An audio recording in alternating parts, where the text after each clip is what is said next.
Okay, so magandang gabi sa ating lahat dito sa Pilipinas at gayon din po sa nasa ibang bansa ay isang mapagpalang araw sa inyong lahat. Sa araw na ito ay muli tayong sama-sama upang patuloy na tayo ay pumailan lang sa presensya ng buhay na Diyos at patuloy tayo na lumuklok sa kanyang presensya na maging isa sa kanya habang tayo po ay patuloy naglalakbay sa daigdig na ito upang tayo po ay magtagumpay sa lakbayin natin hanggang sa pagdating ng hangganan ng lahat ng bagay. Kaya sa oras na ito ay ibukas natin ang ating mga kaisipan at hayaan natin na tayo po ay magkapailan lang sa labas ng ating limitasyon dahil lahat ng katotohanan ng Diyos ay ito po ay nasa lampas ng limitasyon ng tao. Kaya nga sinabi ng banal na kasulatan na ang karunungan ng tao ay ito yung kamangmangan ng Diyos. So ibig kong sabihin, gaano mang katalino ang tao, maging sa kanyang pangunawa, ay hindi pa niya naabot yung kaalaman ng Diyos dahil ito ay isang kamangmangan pa lamang ng Diyos ang karunungan ng tao. Kaya kailangan po natin na mag-focus tayo sa mga katotohanan dahil sa panahon natin ay nakakaharap na po tayo sa mapanganib na panahon dahil ang huling panahon ay nalalapit na at di natin alam kung ano ang mangyari bukas. Kaya mas maigi, mas maganda na tayo po ay nakahanda habang tayo po ay naglalakbay sa daigdig na ito. Okay? So, atin pong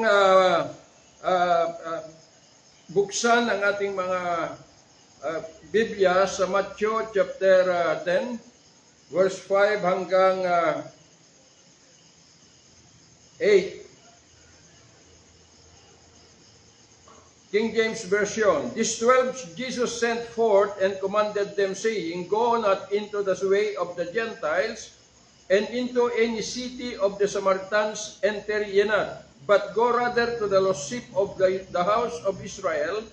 And as you go, preach, saying, The kingdom of heaven is at hand. Heal the sick, cleanse the lepers, raise the dead, cast out devils. Freely you have received, freely give. Father, thank you for the scripture that you have given us again. I pray, Lord, na alisin lahat ng tabing, Panginoon, ng katotohanan na nasa likuran nito, Panginoon, na patuloy magbigay sa amin ng liwanag sa patuloy na aming paglalakbay, Lord God Almighty, na kaya naming tawirin ang daigdig nito hanggang sa iyong kaharian. Hayaan mo, O Diyos, na ang lahat ng katotohanan ay ito, O Diyos, ay maidamit sa bawat isa sa amin at sa lahat na makakarinig at aabutin ng tinig na ito. I pray, Lord God, na ang lahat ng katotohanan ay may kapangyarihan, Panginoon, na ito'y manuot sa kanilang mga kalamnan, sa kanilang mga buhay, even the dividing of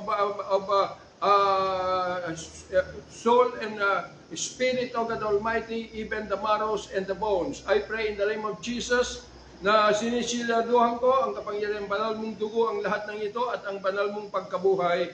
In Jesus' mighty name we pray. Amen and amen. So, ang ating tatalakayin ngayon ay about the real and greatest miracle in life.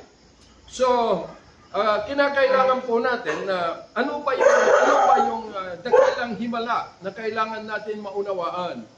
Kasi po, kung di natin naunawaan at di natin nakita yung talagang dakilang himala na dapat mangyari sa ating mga buhay, ay dito po ay mahuhulog po tayo sa pain, sa kapahamakan, dahil ang alam ng buong mundo na kapag ito ay magkaroon ng sakit ng physical na katawan at sila'y gumaling, ay ito na yung ipinagbubunyi ng lahat at lubos na pinapasalamatan ng lahat sa Diyos yung kagalingan na yon. Pero sa likuran nito ay meron pong higit na dakila na kailangan makamtan ng tao. Na kahit na, let's say, hindi ka gumaling physically, pero nakamtan mo itong this real and greatest miracle, Yun po yung napakaganda dahil itong miracle na ito ay hindi na po kailanman hihiwalay sa iyo, kundi ito yung patuloy na manggagabay sa iyo hanggang hanggang sa pag-akyat natin sa kalangitan.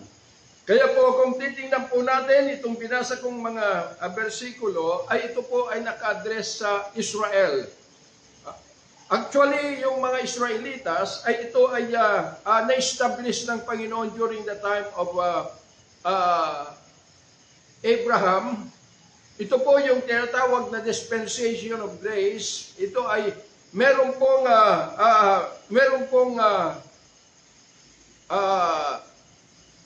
panahon ito na about 430 years.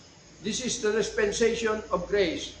At nung palabas na, ang mga Israelitas doon sa Egypt ay dito na po ay lumating naman at pumalit sa dispensation of grace is the dispensation of law.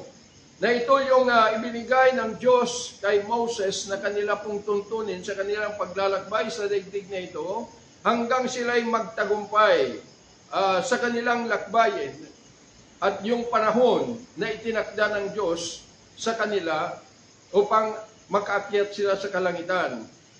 Kaya makikita po natin na nung na-establish ng Panginoon ang great nation, which is the 12 tribes of Israel, na ito yung kanyang bayan, ay andun po yung kanyang proteksyon. Talagang binabantayan po ng Diyos sila sa kanilang paglalakbay sa daigdig na ito. Kaya makikita po natin doon sa Old Testament na ito ay nasulat na kung sila ay nasa kaparangan or sa wilderness at napakainit na panahon, ito ay nagpapadala ng Panginoon ng ulap para hindi sila mainitan. At kapag malamig naman ang gabi, ay nagpapadala po ng Panginoon ng pillar of fire para mainitan sila at hindi sila malamigan. Ganun po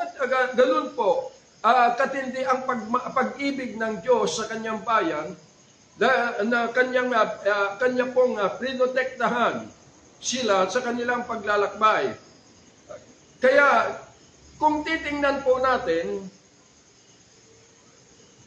na noong naglalakbay itong mga Jewish people, sila po ay namumuhay, sama-sama na namumuhay sa pag-ibig ng Diyos. Gaya ng sinabi ko sa aking topic noon about yung pong the reality of God's love. So sila po ay ginagabayan at namumuhay sa pag-ibig ng Diyos. Kaya makikita po ninyo na iisa sila, nung lumabas sila sa Egypt is about more or less 2.4 million ang dami nila na naglakbay sa kaparangan tungo doon sa Promised Land. Kaso lang ay sila po ay nagpaikot-ikot sa kaparangan ng about 40 years, now supposed to be mga 10 to 11 days lang marating na nila ang Promised Land. Pero dahil sa kanilang pagsuway sa Diyos, kaya humaba po yung lakbayin nila hanggang nakarating sila doon sa Bukana, doon sa may Jordan River, at doon na natanaw na nila yung Promised Land. At sa patuloy na kanilang paglalakbay, dito ay na-violate nila yung batas na ito'y binigay ng Diyos kay Moses na kanilang tuntunin. Kaya dito po sila nahulog. Mula sa pag-ibig ng Diyos, napahiwalay sila dahil nahulog na po sa mundo na ating pong kinagisnan. Dahil yung pagsuway nila, kaya dumating sa kanila yung sumpa ng batas. Pagka sinabing yung curse of the law, ito po ay ibig sabihin kamatayan. Kaya dito na po, napabilang na po sila sa mundo na kinaroroonan natin. Kaya sinabi ni Pablo doon sa Romans chapter 5 na lahat ay Romans 3:23, lahat ay nagkasala at hindi nakaabot sa kaluwalhatian ng Diyos. At sa Romans chapter 5 ang sabi na ang kasalanan ay dumating sa buong mundo at lumaganap sa lahat ng mga tao ang kamatayan dahil lahat ay nagkasala dahil sa isang tao.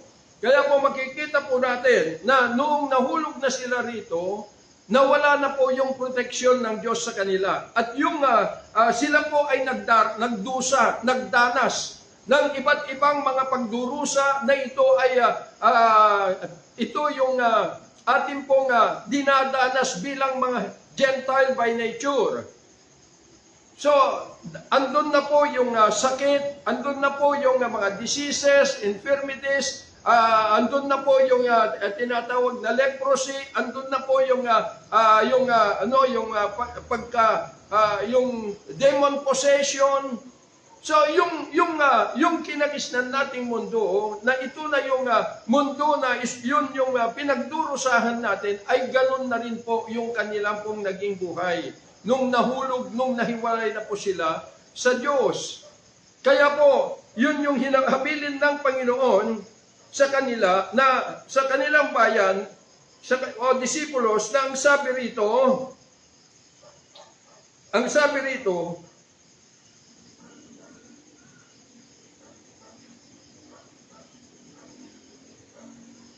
go not into the way of the Gentiles and into any city of the Samaritans, enter ye not. But go rather to the lost sheep of the house of Israel, as you go, preach, saying, the kingdom of heaven is at hand. Heal the sick, cleanse the lepers, raise the dead, cast out devils, freely you have received, freely give.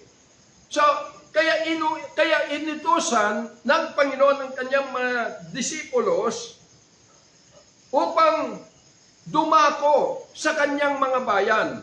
Hindi sa atin mga Gentiles, kundi sa mga Israel lang. Kaya nga maliwanag yung sabi ng Panginoon, go not into the way of the Gentiles and into any city of the Samaritans, enter ye not. Pero sabi niya, go rather to the lost sheep of the house of Israel. So, bakit doon lang sila pupunta sa mga Israelitas, mga tupa ng Israel. Kaya dito sinasabi ng Panginoon sa Matthew chapter 15 na ang sabi niya nung ang isang babae yung lumapit sa kanya, na ang sabi ng Canaanite na babae na ito ay Israelitas, ang sabi niya, and behold, a woman of Canaan came out of the same coast and cried unto him, saying, have mercy on me, O Lord, thou son of David, my daughter is grievously vexed with a devil. But he answered her not a word, and his disciples came and besought him, saying, send her away, for she cries after us. But he answered and said, I am not sent but unto the lost sheep of the house of Israel. So, ito yung sinasabi ko, na yung pagpunta ng Panginoong Hesus dito ay pumunta lamang sa mga Israelitas. Although sinabi ng banal na kasulatan, inuulit ko, na ang sabi niya, for God so loved the world. Totoo po yun. Dahil doon sa pagpunta ng Panginoong Hesus dito upang i-rescue ang kanyang bayan. I-rescue sila mula doon sa pagkakabilanggo. Sa bilanggo ang kinaroroonan natin under the kingdom of Satan. Dahil yung kingdom na kinamulatan natin ay ito yung kingdom na merong batas na ito ay law of sin and death. Kaya doon ay ito lang yung pinuntahan ng Panginoon. Kaya magkikita po natin na yung Israel, nung nahulog na sila at napawalay sa pag-ibig ng Diyos, sila po ay katulad na natin, ito na rin yung kanilang buhay at karanasan, yung kanilang pagdurusa. Dahil tayo yung mga Gentile by nature, ay kung titingnan po natin na noong nahulog nung nagkasala ang ating mga ninuno na si Adan at Eva, anong sabi ng Diyos sa kanila? Doon sa Genesis chapter 3, verse 17. Nang sabi niya, and unto Adam he said, because thou hast hearkened unto the voice of thy wife, and hast eaten of the tree of which I commanded thee, saying, thou shalt not eat of it, cursed is the ground for thy sake, in sorrow shalt thou eat of it all the days of your life. Thorns also and thistles shall it bring forth to thee, and thou shalt eat the herb of the field. In the sweat of thy face shalt thou eat bread, till thou return unto the ground, for out of it wast thou taken, for thus thou art, and unto thus shalt thou return. So makikita po natin na nung nahulog ang Israel sa pag-ibig ng Diyos, mula sa pag-ibig ng Diyos, sila po ay nahulog dito sa atin dahil ito yung bunga ng sumpa ng batas sa kanila. Kaya napabilang na sila sa atin dito sa mundong ito na yung ating nakagisnan na buhay, actually ito na po yung ating kalikasan. Na ang sabi ng Panginoon na kay Adan at Eva, noong palalapasin na sila doon sa paraiso, na ang sabi niya na thou shall, verse 17, na ang sabi niya, thou shalt not eat of it, cursed is the ground for thy sake, in sorrow shalt thou eat of it all the days of thy life. So andun na po yung pagdurusa. Actually, kaya tayo yung mga Gentile by nature, ang nakikita natin na kailangan ng himala ay yung kagalingan physical, yung pong mga sakit. Pero kung titingnan po natin dito, ay ito na po yung bunga ng sumpa na dumating dahil sa kasalanan, na nagpasalin-salin from generation to generation. Kaya, ang nakita ng bawat mga tao ay yung himala na kagalingan. Kaya makikita po ninyo na kung saan yung mga may sakit, meron pong nag-i-initiate ng healing. Kapag sila'y gumaling, sasabihin nila, hallelujah, thank you Lord, dahil ikaw ang aming kagalingan. Pero kung titingnan po natin sa ating katatayuan bilang Gentile by nature, actually wala pong pakialam ang Diyos sa atin. Dahil tayo po, Ephesians chapter 2 verse 11 to 13, tayo'y mga Gentiles na hindi ito kabilang sa Commonwealth of Israel. Hindi tayo ipinanganak tayo sa daigdig walang pag-asa at walang Diyos. So ibig pong sabihin na kahit na nanduroon ang kagalingan pisikal, hanggat hindi tayo nakakalabas at nakakatawid sa kingdom ni Satan tungo sa kingdom ng Diyos, ang pagdurusa ay hindi po maaalis sa atin. Dahil ang alam lang natin kasi ng mga sakit na kailangan ng himala ay yung physical. Pero tandaan po natin na yung physical na katawan po natin ay ito ay bunga ng corruption of the flesh, na ito ay nagmanifest sa physical. Ito ay naghahayag ng simptomas ng sakit na nasa loob. Kaya nga, yung mundo na ating kinagisnan ay ito na yung kalikasan, mundo ng punong-puno ng sakit at pagdurusa.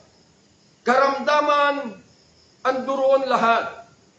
Kaya nga sabi ko nga, nasa sinapupunan pa lamang tayo sa ating magulang, ay andun na po yung sakit. Dahil kung titingnan po natin, yung kaisipan ng tao, andun na yung sakit.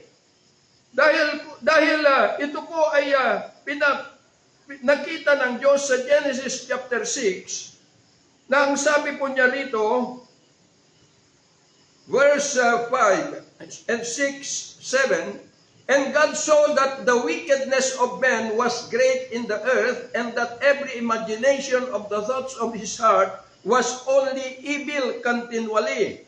And it repented the Lord that he had made men on the earth, and it grieved him at his heart. And the Lord says, I will destroy men whom I have created from the face of the earth, both men and beasts, and the creeping things, and the fowls of the air, for it repented me that I have made them. So makikita po natin na dito na po ay nagsisisi ang Diyos kung bakit niya nilikha ang tao.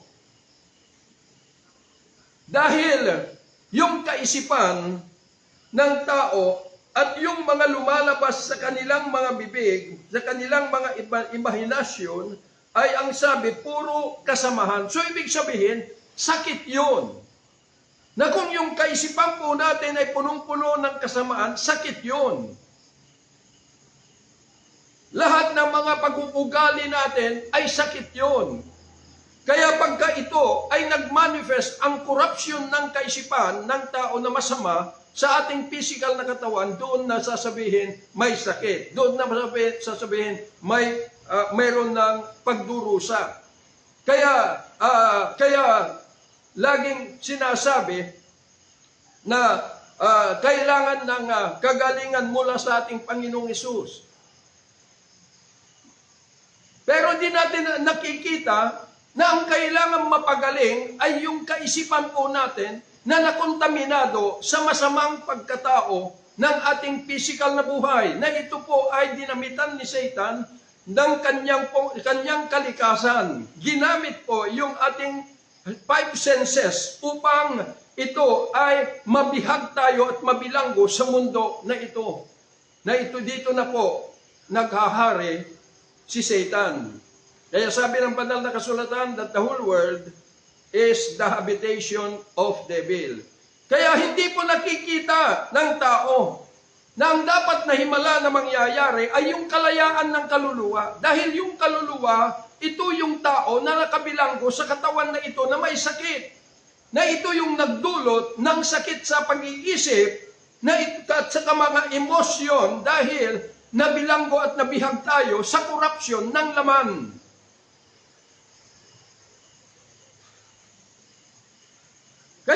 Kaya nung dumating, nasulat ang banal na kasulatan, nasulat ito, makikita po ninyo, noong 4th century, nung masulat itong Biblia o Biblus sa Latin, ito po ay composed of Old and New Testament. Na ang mga salita na ito na ipahayag ng Diyos sa kanyang mga bayan before the birth of Christ at mga sinulat ni Pablo hinggil doon sa that he testified concerning the great miracle that God, na ito'y dinala niya rito, yung bunga ng trabaho, the full operation of the Spirit of God, ito yung nasulat sa New Testament. Na ito yung nagpapahayag ng the existence of the risen Christ and the full operation of the Spirit of God. Kaso lang ang masama kasi na nangyari, kailangan maunawaan natin buong mundo.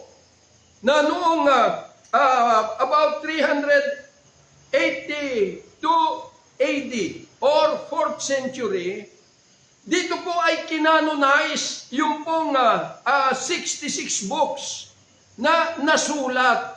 Kasi itong Biblia, ito yung koleksyon.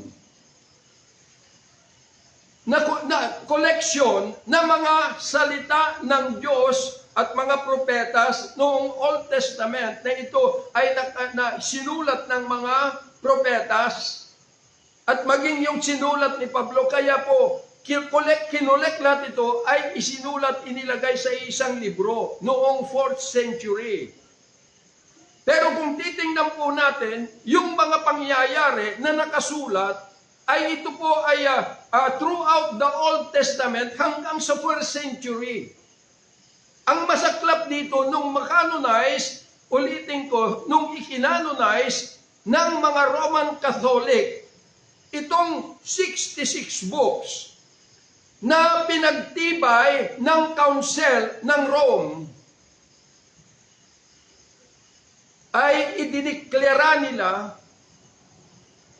at in-enforce sa buong mundo through Vatican na itong Biblia ay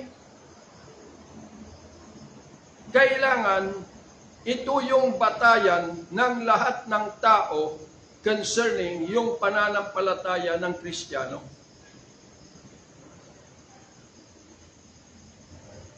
Makita po ninyo,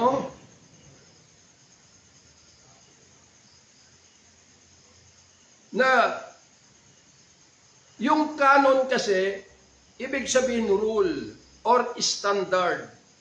Kaya ito yung standard na kinanonize ng mga Roman Catholic, na ito'y pinagtibay na rin ng mga Bible school that the Bible is the Word of God.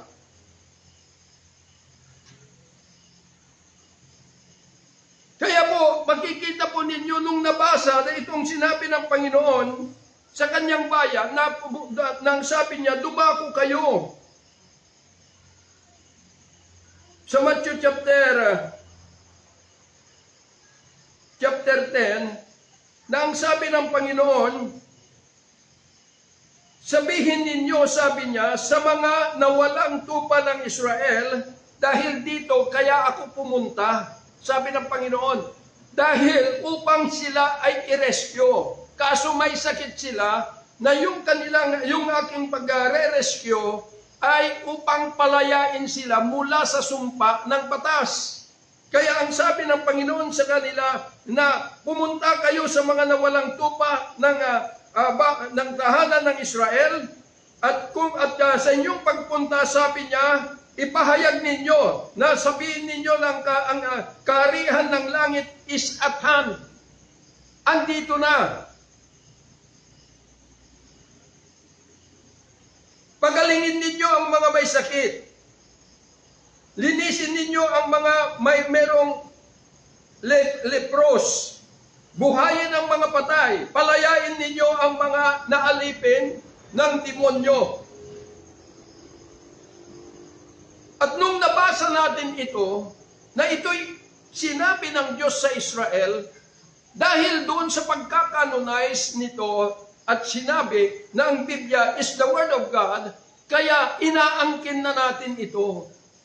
Na kinakailangan, hallelujah, manampalataya tayo. Dahil ang Panginoong Hesus ay Diyos ng kagalingan. Tandaan po natin, mga minamahal na mga kapatid, na bago siya pumunta doon sa cross, ang Panginoon ay nagbigay babala sa kanyang bayan. Nang sabi niya sa Matthew chapter 24 verse 23 and 24, then if any man shall say unto you, lo, here is Christ, or there believe it not. For there shall arise false Christs and false prophets, and shall show great signs and wonders, inasmuch that if it were possible, they shall deceive the very elect. So, they shall perform, or they shall show great signs and wonders, miracles. Kaya nakikita po natin ang daming mga grupo na ito ay nagtitipon-tipon, and they are initiating about yung pong healing, miracle, healing, deliverance, and everything ay ginagawa. Pero ang sabi ng Panginoon, mag-ingat kayo. Dahil kung may kagalingan dumarating at ang daming napalaya, ang tanong, nasaan yung mga gumaling? Nasaan yung mga nakalaya? Dahil kung tingnan po natin doon sa babae na lumapit sa Panginoon, na isang katulad natin na Gentile by nature.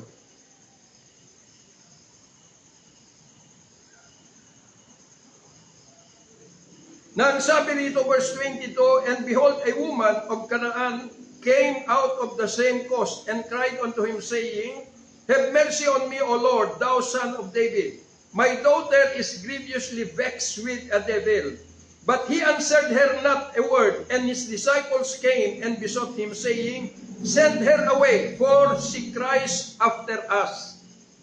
But he answered and said, I am not sent but unto the lost sheep of the house of Israel." Hindi ako pumunta rito sa mundo, sa lupa, kundi upang hanapin ang nawawalang tupa ng bayan ng Israel. Then came she and worshipped him, saying, Lord, help me. But he answered and said, It is not meet to take the children's bread and to cast it to dogs. So, yung pong children's bread, ito po yung himala. Ang sabi ng Panginoon, hindi marapat na ibigay ito sa mga aso. Kasi itong babae, yung kanyang anak ay inaalipin ng demonyo. Kaya lang siya ay Gentile na katulad natin. At nung nandito ang Panginoong Hesus, hindi pa po nakabukas sa atin ang kalangitan bilang Gentile. Dahil wala pang naganap na redemption. Kaya kung titingnan po natin yung tayo po bilang Gentile, na ito ay binabanggit ni Pablo in Ephesians chapter 2, yun po ay pagkatapos po na nakapunta na ang Panginoong Hesus in the cross of Calvary, umakyat na sa langit at bumaba na, in the 40th century, 40th AD, ay dito po, makikita po natin na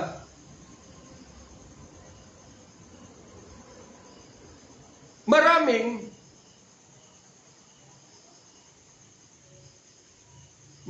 mga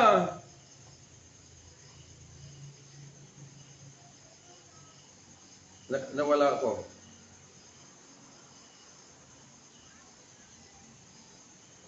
Okay, balikan natin ito. But he answered and said, It is not meet to take the children's bread and to cast it to dogs. And she said, itong babaeng Kanaanite ay hindi po sumuko. Dito ay nagpapakita na tayo po ay noong nandito ay hindi pa po tayo kabahagi yung kanyang pagpunta. Kundi tayo lamang ay na pasali doon sa pagre-rescue ng Panginoon sa kanyang bayan. Dahil nung binuksan niya yung pintuan ng bilangguan ni Satan, malaya na silang lalabas. Kaya nga for God so loved the world ay hindi na tayo iniwan, binigyan na tayo ng divine amnesty.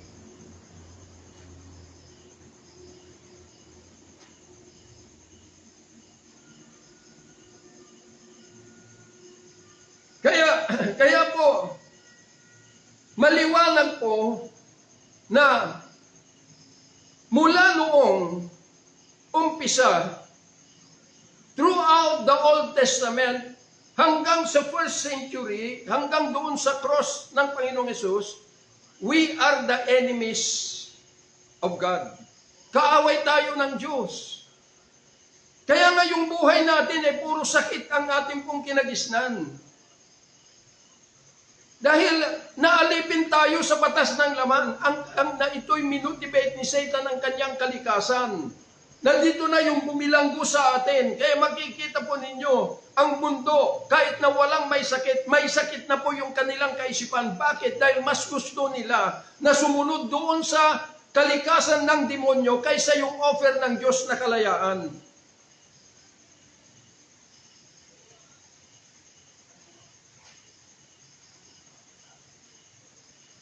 Kaya ang sabi ng Panginoon sa babae, Hindi maaari. Pero ang sabi ng babae, and she said, "Truth, Lord, totoo, Panginoon." Pero ang aso, sabi niya, ay naghihintay ng mumug na mahulog sa lamesa ng kanyang master. At anong sabi ng Panginoon sa kanya? Bagamat wala pang redemption, pero pinatunayan ng babae na mula doon sa kanyang pagiging Gentile at pagiging master kay Satan, ay nakaya niyang tumawid upang dito ay mailipat niya yung kanyang sarili under the rulership of Jesus Christ, na siya na ang magiging master niya. Yung kanyang full allegiance ay nailipat niya. Kaya sabi niya, totoo, Panginoon, ngunit yung aso ay naghihintay ng mumog na mahulog sa kanyang lamesa. Kaya ang sabi ng Panginoon, and she said, "Truth," ang sabi, then Jesus answered and said unto her, "O woman, great is thy faith, but be it unto thee even as thou will." So, ibig sabihin, noong siya ay nakatawid sa Panginoon, itong Gentile na Canaanite, immediately, nagkaroon na ng kalayaan yung kanyang anak. Nadala niya yung kanyang anak upang sila, yung tinapay ng mga bata, ay magiging karapat-dapat sila na taglayin ito. So, ibig sabihin na yung kagalingan mula sa Diyos ay may direksyon. Hindi po maaari na gumaling ka physically, sasabihin mo, "Salamat, Panginoon," pero di ka naman lumabas sa kingdom ni Satan. So, ibig sabihin na walang himala na nangyari sa buhay natin, buhay mo. Dahil ang dakilang himala na mula sa Diyos ay yung ikaw ay makalaya mula sa pagkakabilanggo sa katawan na ito at makatawid ka and cleave or makapanahan in the presence of the risen Christ. That is the great miracle na ito ay kailangan makamtan po natin. Kaya nga sinabi ng Panginoon, mag-ingat kayo sa mga false Christ and false prophet. Ang mga false Christ at false prophet ay ito yung mga modern Pharisees ngayon. That they are initiating all these things. Pero hindi yung mga gumaling, yung mga minister nila na nakalaya, hindi nila naitawid dahil sabi ng Panginoon sa mga Pharisees doon, dahil sabi niya, naglagay kayo ng hadlang sa kaharian ng langit laban sa mga tao dahil kayo ay hindi rin makapasok. So, ibig sabihin, hindi rin sila nakapasok, ngunit ang duroon na nag-i-initiate ng kagalingan. At ano ang kahalagahan ng kagalingan kung hindi ka naman makakatawid doon sa presensya ng buhay na Diyos?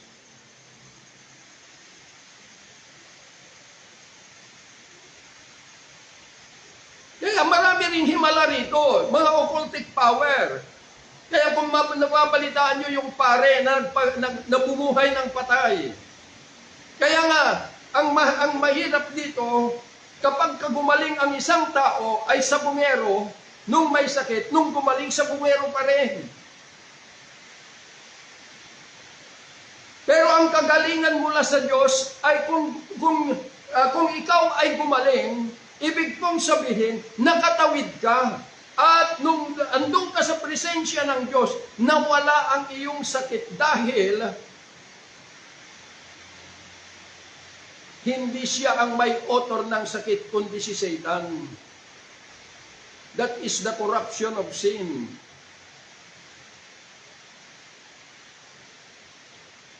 Kaya po, maraming mga pagkakataon noon, noong taon 1998 nung nagumpisa 1995 even in Saudi Arabia, nakita ko yung kapangyarihan. Marami pong gumaling, nakalaya At kami po ay nagministry sa the healing and deliverance.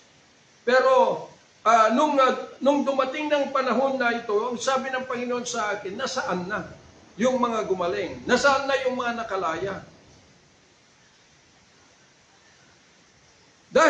Dahil ang mga tao, hindi sila nakatawid dahil ang naging balakid sa kanilang pagtawid o barrier sa kanila ay yung pong Biblia na ito'y ibinangon ng karunungan ng tao. The modern Pharisees. Kaya meron ding mga modern Sanhedrin ngayon.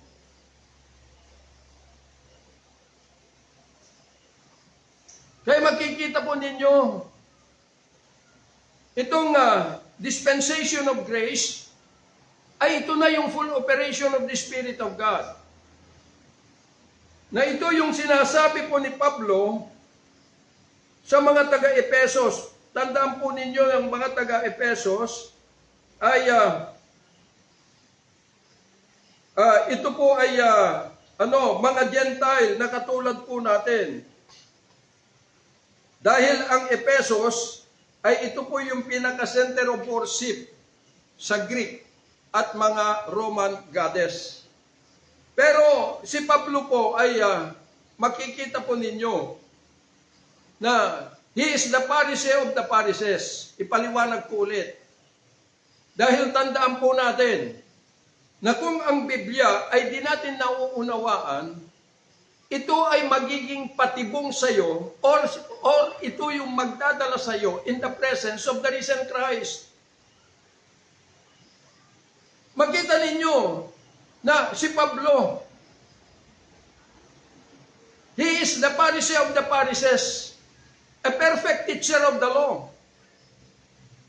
Centralize yung mga itinuturo nila concerning their tradition, na ito'y pinagtitibay ng mga Sanhedrin, mga Sadducees na nakaupo sa judgment seat sa mga bayan-bayan ng Israel para lamang tingnan kung lahat ng mga Hudyo ay sumusunod sila doon sa tradisyon. Dahil kung hindi sila sumusunod, ay sila po ay maaaring parusahan sila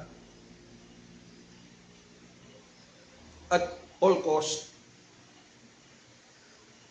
Kaya makita nyo si Pablo, nung pupunta sila doon sa Damascus, dala-dala niya yung kanyang karunungan, yung tradisyon na dala nila. Habang naglalakad sila papunta roon, biglang dumating yung liwanag, nabalot sila ng liwanag. Kaya nagpatira pa sila doon at ang sabi ni Pablo, may narinig siyang tinig, ang sabi, Saul, Saul, bakit mo ako pine-persecute? Kaya ang sabi ni Pablo, sino ka, Panginoon? Ako si Jesus. Kaya ang sabi ng Panginoon kay Pablo, inilabas kita mula sa mga Hudyo at mga Hintil, ngunit ibabalik din kita doon upang buksan ang kanilang mga mata at itawid mo sila mula sa kadiliman tungo sa liwanag at mula sa kingdom ni Satan tungo sa kingdom ng Diyos. So, ibig sabihin na nung natanggap ni Pablo yung mandato ng Diyos sa kanya, nung na-receive niya the seal of the Spirit of promise, doon na natapos yung tradition na dala-dala niya. Hindi na yun yung kanyang ginamit para lamang buksan yung mata ng mga Hudyo at mga Hintil at matanggap nila yung greatest miracle in life. Hindi na po, kundi ang ginamit na niya ay yung pong Ebanghelyo or the Gospel of Christ na nakaukit sa kanyang buhay.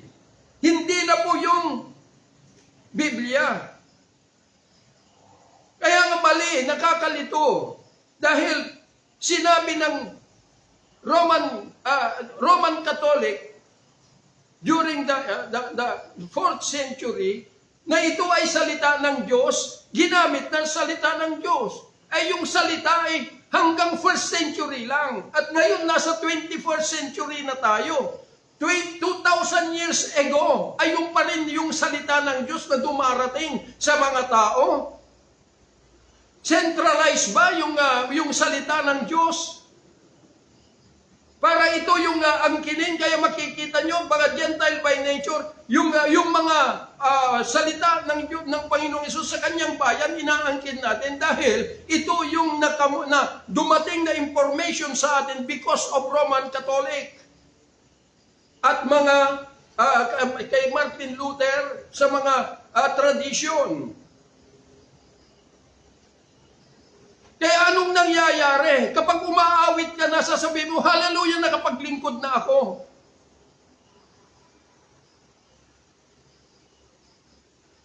Mali po. Dahil nung nandito ang Panginoon, anong sabi niya? Nung nag-ayuno siya, na tinutokso ng demonyo na si Satan. Gawin mo yung bato na tinapay at makakaya mo yan. Dahil nasusulat ganito. Pero anong sabi ng Panginoon? Men shall not live by bread alone, but by every word that proceeded out from the mouth of God.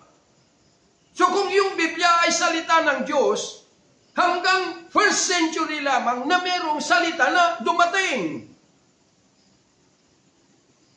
Kasi lahat na lamang na magagandang pangako doon, inaangkin natin, di ba? Kaya maraming gumagaling, pero hanggang dito lamang sa loob ng kingdom ni Satan. Maraming nakakalaya, pero hanggang sila dito.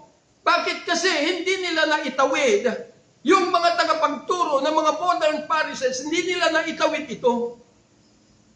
Nagsama-sama sila sa likuran ng boundary wall between the kingdom of Jesus, between the kingdom of Satan and the kingdom of God. And the boundary wall ay ito'y ginamit ni Satan ang Biblia na ito'y kanyang ipinangon at pinagtibay ng mga karunungan ng tao para matrap ang mga tao. Patibong ang nangyari. Kaya ang daming mapapahamak. Well, okay yung kagalingan. Pero hindi yan yung real and great miracle. Dahil kahit na mayroon kang magandang kalusugan, mayroon ka lahat ng sakit na nararamdaman mo sa physical na katawan mo ay naalis. Pero hindi ka nakatawid. Still, you are living inside the kingdom of Satan. At inuulit ko po, hindi tayo tinawag ng Diyos upang mangaral. Kundi tinawag tayo ng Diyos para itawid natin ang mga tao pagkatapos na tayo ay makatawid at makasuko sa presensya, the risen Christ.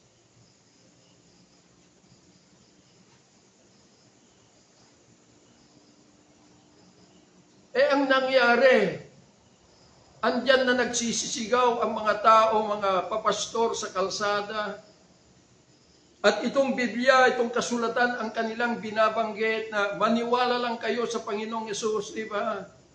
At tanggapin ninyo ang Panginoon bilang sariling tagapagligtas, Panginoon sariling tagapagligtas. Hallelujah, ikaw maliligtas. Sino ba may sabi na tao ang tatanggap sa Diyos? Hindi ba Diyos ang dapat tatanggap sa iyo kung ikaw ay tapat? Kaya nga pag nakatawid ka at tapat ka sa iyong pagtawid at pagharap sa presensya ng buhay na Kristo, ang Panginoon na ang tatanggap sa iyo, gamitin ka niya as a dwelling place, and then you cleave unto Him, into Him. Kaya nga sabi doon sa banal na kasulatan that if thou confess Jesus is Lord and believe in your heart that God raised Him from the dead, you shall be saved. Confess Jesus is Lord with thy mouth, ibig pong sabihin that you are declaring, confessing is declaring that you and Christ are cleaving together now and unto eternity. Hindi yung binanggit lang ng bibig tapos ligtas na ako, hallelujah. Hindi po. Yun po yung turo ng mga modern Pharisees. Maaaring sabihin natin, ang tapang mo naman magsalita, Pastor, kailan pa?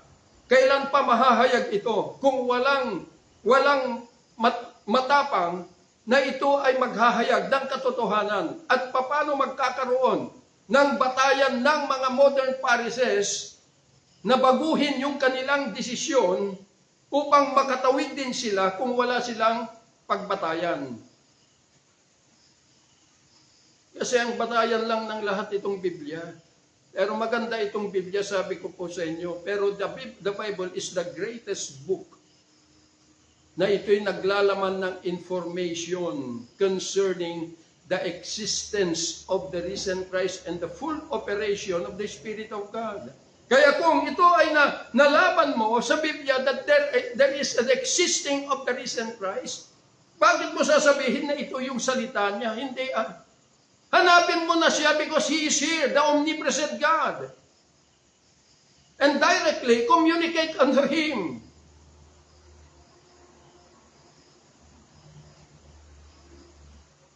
Yun po yung mali. Kasi nagkasakit ang isip ng tao. Dahil doon sa turo na galing po sa Roman Empire, sa mga Roman Catholicism, na ito ay ibinangon ng mga Pharisees, mga Sadducees at mga Escribas at mga Sanhedrin. Kaya akala nyo ba na ang pinakamalalang sakit ay yung physical na katawan? Hindi po.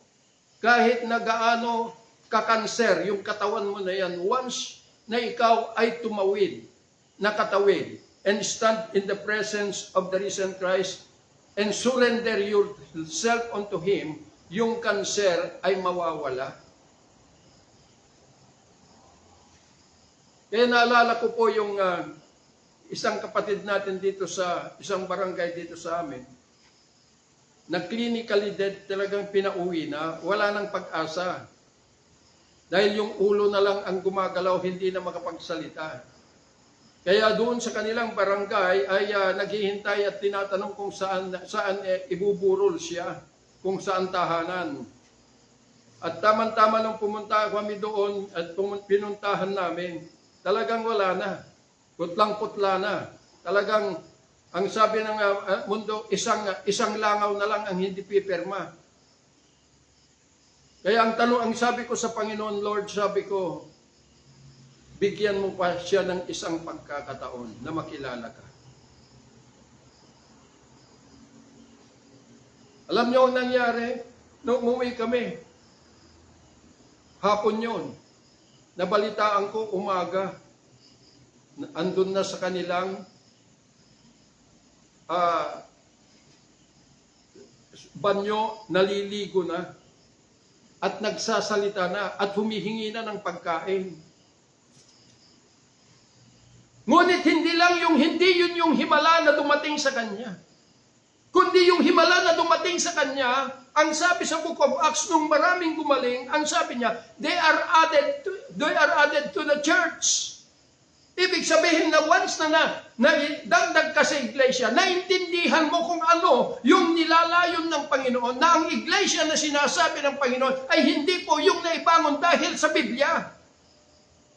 Dahil sa karunungan ng Biblia, kundi yung naibangon dahil doon sa pag-ibig ng Diyos nang sumuko tayo, yung pagiging Gentiles natin na punong-puno ng sakit, punong-puno ng mga diseases na kapabuhay natin, nung tumawid na katawid tayo, ibig pong sabihin, ang Panginoong Yesus ay kanyang pinalitan yung kating pagmamahal sa Panginoon na ito'y nag-ooperate lamang sa emotion ng kanyang pag-ibig na ito'y agape love.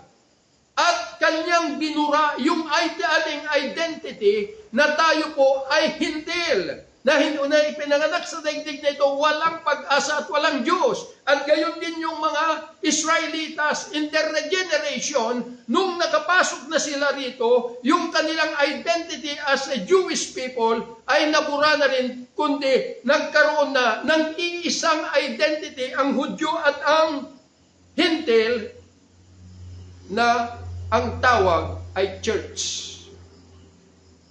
Pagka sinabing church, ito yung pinagbuklo-buklod ng Panginoon sa kanyang pag-ibig na magiging isa at may iisang salita. Ito yung kanyang katawan, ito yung kanyang gobyerno, at ito yung tatak ng mga tao na ito'y karapat-dapat sa kalangitan. Hindi po yung karunungan ng tao dahil sa Biblia, kundi sasabihin ng marami, kami naglilingkod sa Diyos, kay Jesus Christ. Pero sabihin ko po sa inyo, hanggat di kayo nakakatawid, hindi kayo naglilingkod sa Panginoong Yesus, kundi naglilingkod pa rin kayo kay Satan dahil ginagamit ni Satan ang Biblia na ibinangon niya na magiging barrier between the kingdom, his kingdom to the kingdom of God dahil pinagtibay ng karunungan ng tao.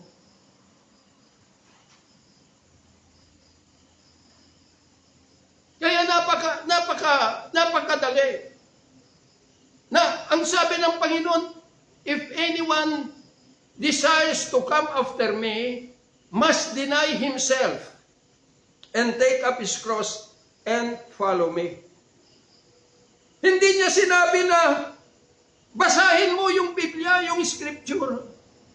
Dahil kapag nabasa mo, yun yung salita ko sa iyo, hindi. Ang sabi niya sa kanyang bayan at sa ating lahat, upang makamtan natin that greatest miracle in life, the real miracle na hindi lang kagalingan physical, kundi higit sa lahat yung kalayaan natin, kaluluwa na nakakibat ng kapayapaan at kagalakan, na ang sabi ng Panginoon, John chapter 5 verse 39, sinasaliksik ninyo ang kasulatan, sinasaliksik ninyo ang Biblia.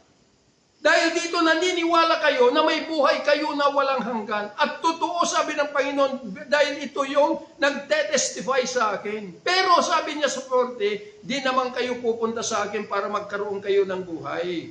Ibig sabihin na bilanggo na lang kayo dyan sa kasulatan at di na kayo pumunta sa akin, di na kayo tumawid sa akin para magkaroon kayo ng buhay. Yun yung nangyari. Kaya anong nangyayari? Na lahat ng mga papastor na nandito na hindi nakatawid, akala ninyo physically, you are healthy, but may sakit. Na ito'y mas malala kaysa physical na sakit.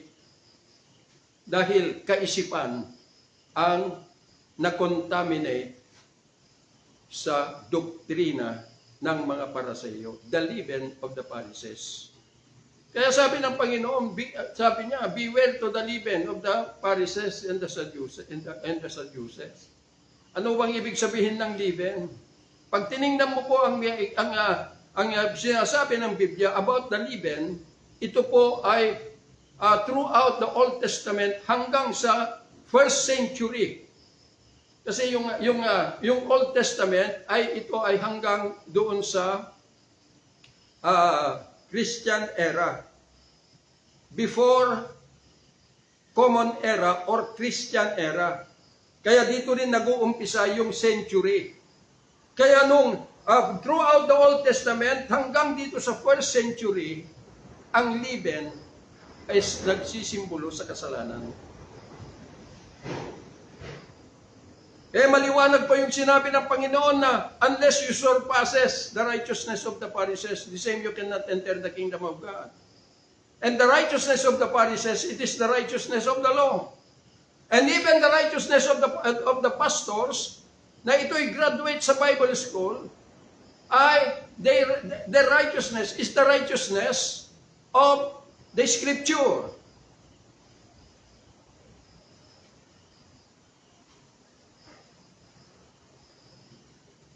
Kaya ang daming nagsasabi na tayo'y mga binhi ni Abraham.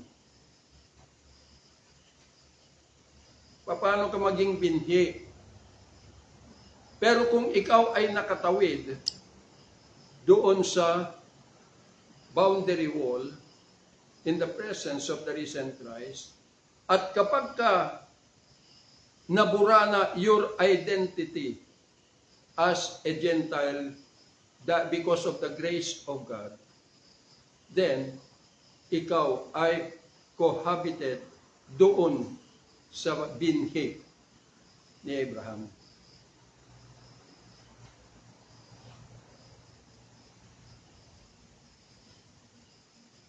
Kaya po mga minamahal na mga kapatid, wala pong problema na hangarin natin ang physical na kagalingan. Pero, kagaya ni Lazaro, na nung nagkasakit, ay hindi na ito minister ng Panginoon para gumaling. Dahil mas higit at nararapat na siya ay aakyat na sa langit. Kaya ang sabi niya, that sickness is not unto death, but for the glory of God.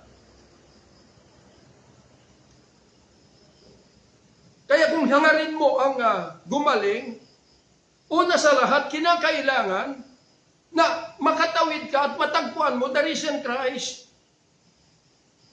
Yun yung unang-una na dapat sana ang tao ay kailangan maganap para makamtan niya the greatest miracle in life. Physically, mentally, spiritually, andun yung complete na magiging pagkatao mo, restored ka na, marirestore ka because in this dispensation of grace, it is the full restoration of God para matanggap ng mga tao na pumasok sa kanyang gobyerno yung nawala na kung saan inilagay ng Diyos ang tao sa paraiso, gusto ng Diyos na ibalik sa atin yung paraisong buhay at hindi yung impyernong buhay. Dahil bilang Gentile by nature, impyernong buhay ang ating kinakaharap.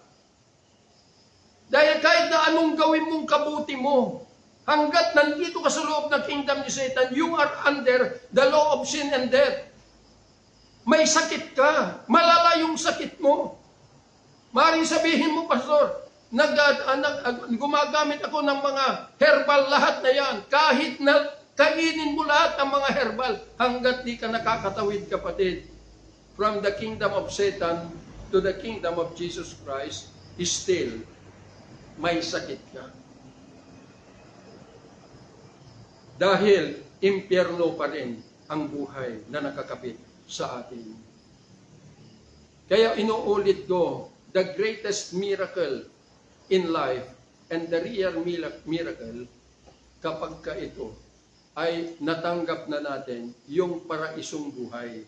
Pagka sinabing paraisong buhay, yung pagkatao natin, nung nahulog ang ating ninuno, nawala po yung spirit, bumalik po sa Diyos. Kaya soul and body lang ang meron na sa atin. Sinamantala ni Satan ito para yung kanyang mga alipores na mga demonyo ay sila po yung mag-inhibit sa atin, yung masamang buhay. Kaya ito yung idinamit niya sa ating physical na buhay.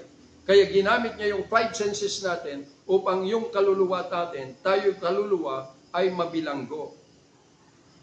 Kaya impyernong buhay ang kinamulatan natin. Kaya maraming nagsasabi na, ay pupunta na sa langit. Hallelujah! Thank you. Sino may sabi na langit ka napunta? Ang nagpapatibay lamang na langit na punta ang mahal mo sa buhay kapag nakatawid na siya in the presence of God. At madamitan siya ng the grace of God, which is the Holy Ghost, para yun yung kukumpleto sa ating buong pagkatao, spirit, soul, and body. Yun po yung paraisong buhay. A complete life. Kaya yung impyernong buhay ay ito yung kawalan ng spirit mula sa Diyos, na ito yung dapat pinakapuso natin. Kaya panahon na mga minamahal na mga kapatid, ditong mundong ito, maraming mga sakit. Hindi lamang yung nakikita natin sa physical na katawan, kundi sa kaisipan ng tao. Nasa mata, sakit yan, sa mga naririnig, lahat yan. Kaya nasa sinapupunan pa lang tayo sa ating mga magulang, andun na po yung sakit, andun na po yung impyernong buhay. Dahil paglabas mo, ang makikita mo puro magugulong pamilya, magugulong mga magulang, na away dito, away doon, cancer yan. Kaya nga nung dumating, yung pong doktrina ng mga Pariseo, the leaven of the Pharisees, wala kang ang sakit, pero higit na mas panganib yung sakit na dumating sa iyo dahil itong libadura ng mga paraseyo, ang sabi ng Panginoon ay makamandag. Kaya sabi niya, beware. Ibig sabihin ng beware, inuulit ko, hindi na po sinabi na be careful. Dahil pwede kang lumakad, be careful, pero tinitingnan mo kung mayroong ahas na tutuklaw sa iyo. Pero yung beware, huwag kang kikilos, huwag kang hahakbang kung di ka sigurado na safety ka sa iyong paghakbang. Kaya mag-ingat tayo dahil ang sabi ng Panginoon, ang mga Pharisees and the modern Pharisees, they are hypocrites. Spiritual pride and self-righteous because of the Scripture. Kaya po mga minamahal na mga kapatid, anuman ang ating nararamdaman sa ating mga physical na buhay, huwag yan yung alalahanin mo. Huwag yan yung isipin mo. Ang isipin mo, kailangan matagpuan mo at makaabot ka in the presence of the risen Christ, makatawid ka, in order na yung nararanasan mong mga sakit ito ay maibsan at mawala.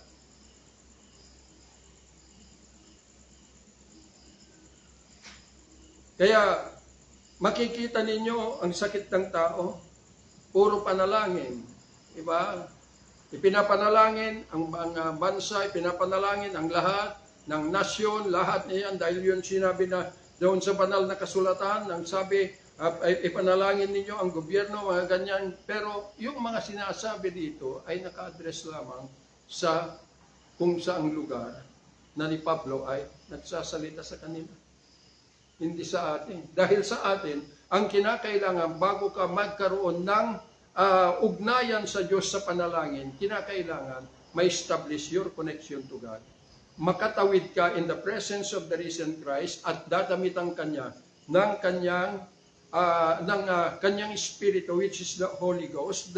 Ito po yung Spirit of promise. Ito yung the grace of God. Pag nadamitan ka na niya yan, then that will be the start of a new beginning. Buhay na nakamtan mo, the real and the greatest miracle in life. Hindi yung gumaling ka rito at nandito ka pa rin within the kingdom of Satan. Hindi po. Dahil gumaling ka man physically, still, meron kang malaking sakit maging sa pag-iisip mo. Kaya po mga minamahal na mga kapatid, panahon na tayo po ay katagpuin natin ang katotohanan at huwag tayong matakot na ihayag dahil buhay natin ang magiging witness sa ating pong mga pagpapahayag. Kaya salamat po sa Panginoon. Salamat sa inyong lahat. Father, we thank you. We give you praise, Lord. We thank you for this word. I pray, Lord, and I seal this with the power of your blood and by the power of thy resurrection. Father, I pray to bless everyone, Lord, na naabot ang tinig na ito. At ang apoy ay pinapakawalan ko, Panginoon, gaya ng sinabi mo sa iyong bayan, na anuman ang pakawalan nila, Lord God Almighty, sa lupa, ay pinapakawalan mo sa kalangitan. At kami po, bilang kami, ay sumuko at naging kabahagi, Panginoon, sa iyong kaharian. Now, kami po ay tagapagmana sa mga minana ng mga iyong mga sasanto. Kaya ito po, ay pinapakawalan ko ang apoy na ito, O Diyos, ay dadaloy sa lahat ng mga nakarinig sa mensaheng ito na mag-materialize sa kanilang lahat. In Jesus' name, the Son of the living God now.